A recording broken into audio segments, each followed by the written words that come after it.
Alright, so here's my monkey. I'm going to be replacing these foot pegs here. These ones here with some solid ones from a CV650R. So these are the parts right here. Let's look at the parts here.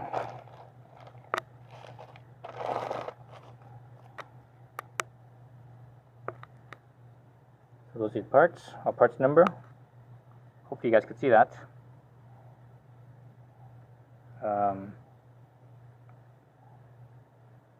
Alright, so this is the right side, or the throttle side, and this right here is the left side, which is the clutch side, and you need to replace the little split pins as well. So you need two of these. This is 2mm by 15mm. You can also get this at the hardware store. If you go to the hardware store, you want to get the 1/16 of an inch in diameter, 1/16, and I think the length is like 15. No, not 15. The length is like half an inch, or just past half an inch. The 50mm is just past half an inch, right? Half an inch is 13mm, so half an inch should probably work. Anyway, so let's go back to up here. Sorry for doing this in the dark. It was like 110 almost today, close to 110 degrees today. And I went out on a ride, and boy, I went out on like a 3-hour ride, and when I got back, I was like basically getting a heat stroke. I was just exhausted. I was like, oh my god. So I had to take a nap in the AC. That was totally beat up. So yeah, so anyway, so now it's like, I think it's probably past 8 o'clock already, so it's, you know, obviously dark already. So anyways, you need to take off the old split pin. Do it this way first, so you can kind of see it. Move this thing around.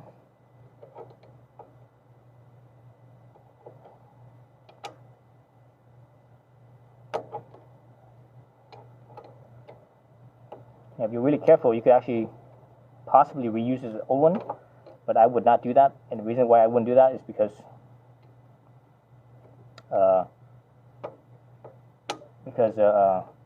the old one, usually when you reuse it, they tend to break, and if it breaks, you know, the split pin will, you know, obviously fall out, and if that falls out, then this little,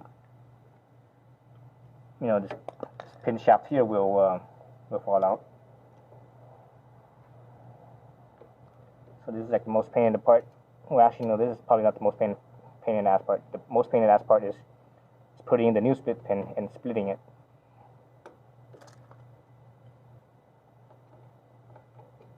I should have grabbed my needle nose. It would have been easy with my needle nose.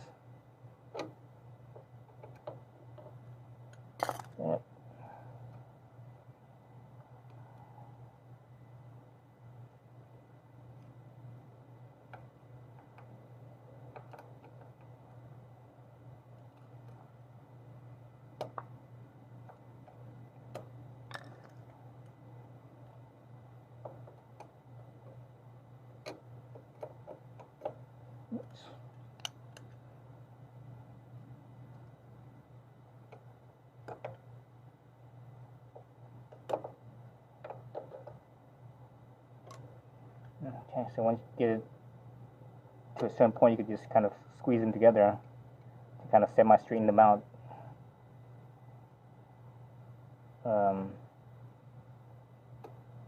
Yeah, that way you get it out easy. So they're still kind of not aligned with each other, but that's alright. I think I could probably get it up by now.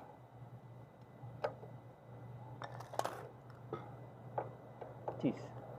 Something I had such a hard time on the other side as I'm having right now with this side. Dang it.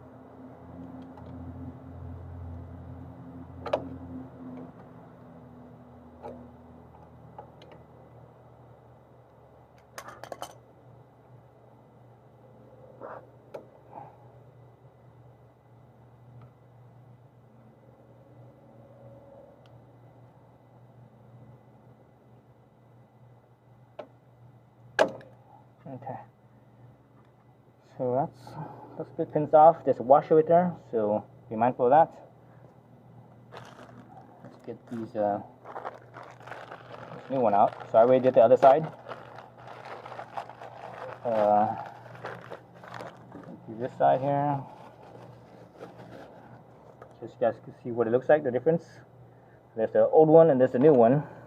So much smaller, it's going to be lighter. But this metal one is going to be a lot more solid, especially when it's wet. And this one doesn't slip when it's wet, but this rubber one, it slips when it gets wet. So now I just need to pull this pin out from this side. Like so. So I'm going to reuse everything. Let's take this spring off. Put the spring on the peg on the side. Slip that spring back into the little hole right here.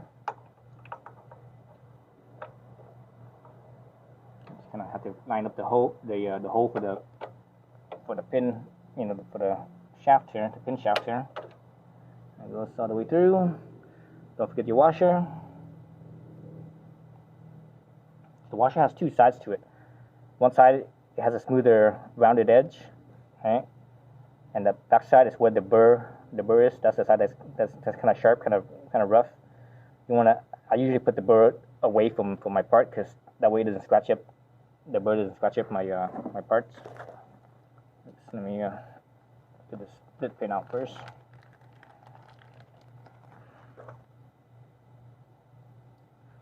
So I lined up my hole for my split pin in a 12 o'clock, 6 o'clock position, like so. So that way it's just easier to slip that in. Like so. And I push it in that direction. That way it puts a little bit of a load on here, so that way it doesn't spin. Hopefully it doesn't spin. Hopefully it doesn't spin so easily. Let's see. Oops.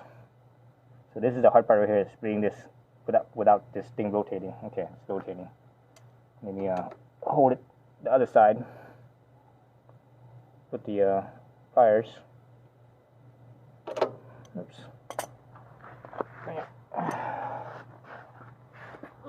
Camera's in my way. Now you get your flathead screwdriver thin enough, you can get right into the middle of the split. If you get that, then it should be pretty easy too, because you just push it against itself, so then it wouldn't spin. There it goes. So I just push it against itself, and it doesn't spin. Alright. So that. Now I should be able to just squeeze this, and hopefully it will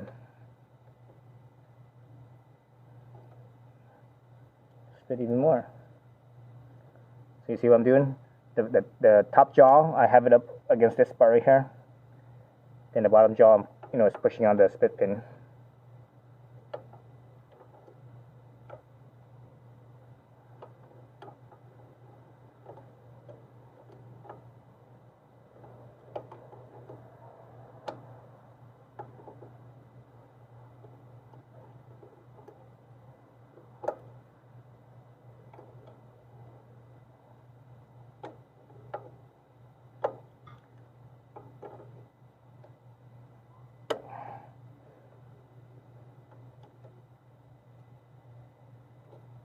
Alright, so now I just need to push them separately. Like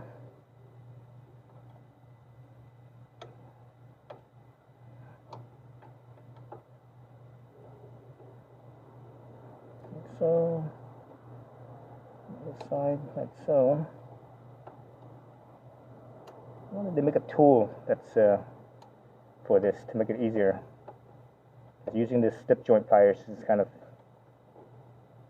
maybe a needle nose plier might work better, but anyways. Okay, that's it. So the main thing here is that my split pin, it's, you know, when I put it in, it was all the way in. So when I split it, it wasn't, the split pin wasn't you know, partially out. And that's it. There you go. So now I'm gonna have a lot better traction and footing with this. I think this one, the the level right here, I think it's slightly lower than the original one as well. It's yeah, I think it's just a little bit lower. Like, well, maybe not. Now I'm eyeballing it. No, I don't think it is.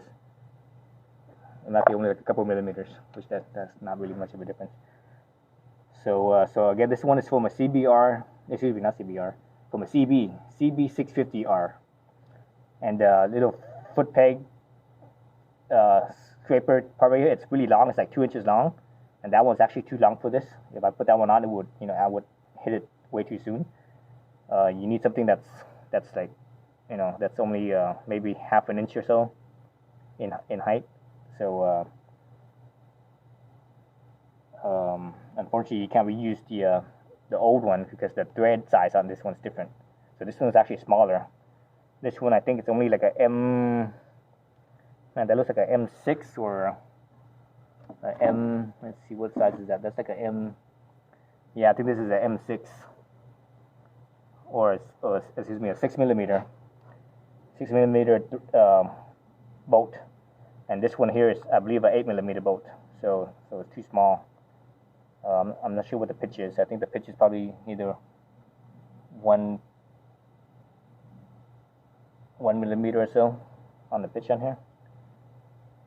But anyways, yeah. So this is too small. So and I'm not worried about it. You know, it's not like this is a sports bike, and I'm like, you know, I'm riding this bike with my knee hanging out and nothing like that. So no big deal.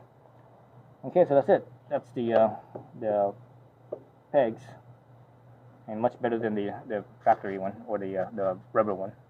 Thanks for watching.